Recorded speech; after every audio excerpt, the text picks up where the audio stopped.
Hello everyone, this is R.S. Miller at the endtimenews.org, and today is May 12th, 2012. I'm going to give you guys just a brief update on the recent earthquake activity.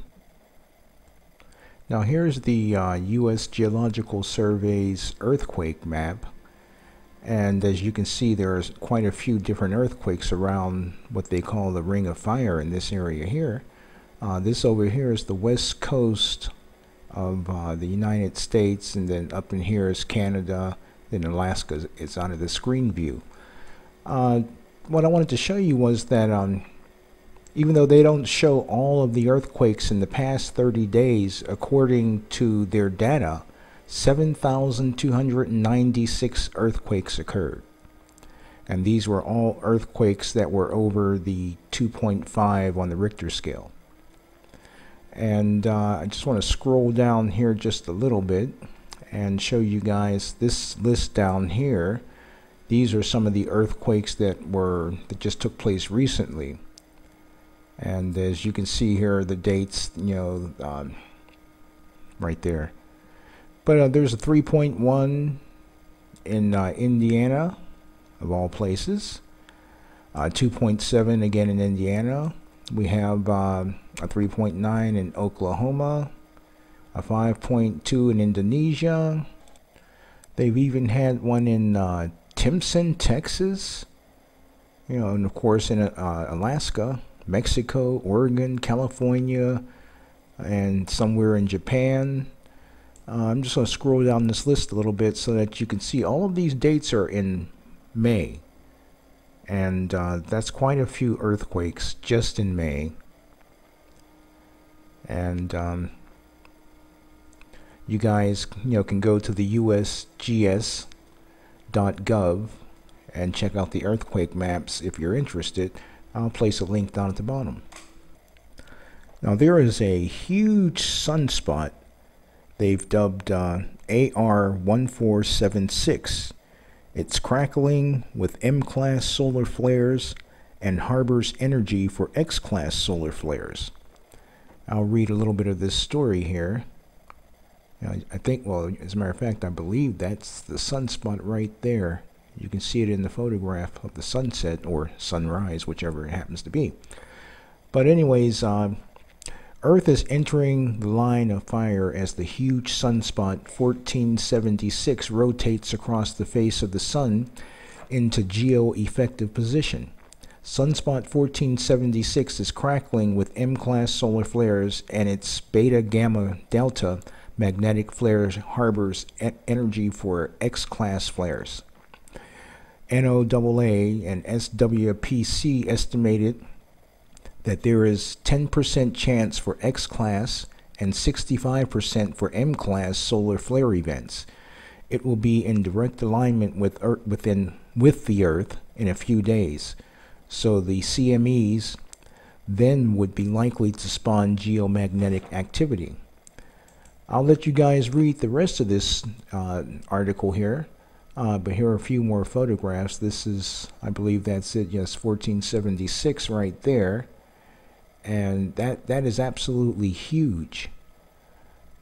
And as far as how much damage can it do to the Earth, well, from what I understand, it increases the radioactive levels that may actually get through our magnetosphere, which is our solar defenses. But we'll just have to wait and see on that one as well. There's a YouTube video up here. Perhaps it explains more in detail. I haven't watched it. But anyways, I'll put the link in the bottom, and you guys can check it out for yourselves.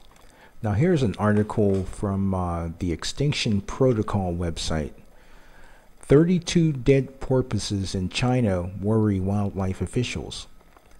More than 32 Yangtze finless porpoises have been found dead in the Dongting and Poyang lakes in China in the last 2 months, leading wildlife experts to worry whether the rare animals are being pushed closer to extinction, the World Wildlife Fund has reported. Yangtze finless porpoises live mainly in the freshwater Yangtze River and the two lakes where the bodies of more than 32 of them have been found since March 3rd. This tragedy shows that Yangtze finless porpoise is facing enormous challenges, said Li Gang, head of the WWF China's Central Yangtze Program, in a statement.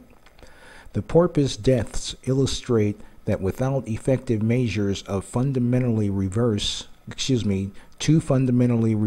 trend of ecological deterioration, the future of the incredible creature is far from certain. After examining the dead porpoises, scientists were left with a long list of possible culprits, including electrofishing, strikes by boat engine propellers, food shortages, and pollution. U.S. drones spy on Americans incidentally. A leaked U.S. Air Force document stipulates a drone that happens to capture surveillance images of Americans may store them for a period of 90 days. The paper appears to justify spying on citizens as long as it is incidental. The document accepts that the Air Force may not record information non-consequentially. However, it does state collective imagery may incidentally include U.S. persons or private property without consent. The report, dated April 23rd, was discovered by Stephen Aftergood, a Federation of American scientists, and has been put online. Data that is accidentally recorded may be stored for a period of 90 days by the Pentagon, while it is analyzed to see if the subject are legitimate targets for state surveillance. The Pentagon may also disseminate this data among other government organizations as it sees fit. Now, there's a little bit more to this story, but I just wanted to kind of mention that I did a report a little while ago that was stating that local law enforcement were applying for FAA licensing and I guess the funds as well to buy these little spy drones here so that they can spy on Americans. There's a big difference between the U.S. government, like the Air Force, the Army, Navy, the CIA, using that type of technology to spy on American citizens, because it's basically like military versus the civilian population. However, the law enforcement department can spy on you, and they already have permission. It's already been put into the different laws, that have been passed to support that effort. So I just wanted to make you guys aware of that. If you want to read the rest of it, of course, the link will be in the bottom. Clashes rage in Syria. Opposition meets abroad. A report by Reuters. Rebels fought the army in northern Syria on Saturday, activists said, and Syrian dissidents abroad gathered to try to unify and project themselves as a credible alternative to President Bashar al-Assad. The struggle going on in Syria is not just a local issue, a revolt of citizens against its government, but instead it's one of global importance. Considering the fact that Syria has chemical and biological weapons which could end up in the hands of terrorists should the Assad regime collapse, that poses a serious threat to the rest of the world. Even though there are those attempting to initiate a peace plan, so far it doesn't seem to be working. As you can see in this fourth little paragraph here, it says, violence has rumbled on despite a ceasefire declared a month ago by International Envoy Kofi Annan and the presence of a UN monitoring mission now with 150 observers on the ground. So even though the UN's there, both parties allegedly agreed to this, so-called peace plan, there's no peace there. And they still have biological and chemical weapons. And from what I understand, currently they're still secured under government control, but that could change at any time. Now here's a related news video put out by RT up on YouTube, and it's UN monitors and media convoy attacked in Syria. A convoy of the UN observers in Syria has been attacked in a suburb of the capital, Damascus. It was witnessed by RT's news crew there. It's not believed that anyone's been badly hurt. This comes less than a day after the city was rocked by blast in front of the country's intelligence services headquarters, which killed 55 people. So it's a 3-minute and 40-second video. You guys can go up there and watch it. The link will be in the box below. A blast killed 4 and injured 12 in northwest Pakistan. At least 4 people were killed and 12 others injured when a remote-controlled bomb hit a police vehicle in Pakistan's northwest city of Peshawar on Saturday morning, reported the local Urdu TV channel Express.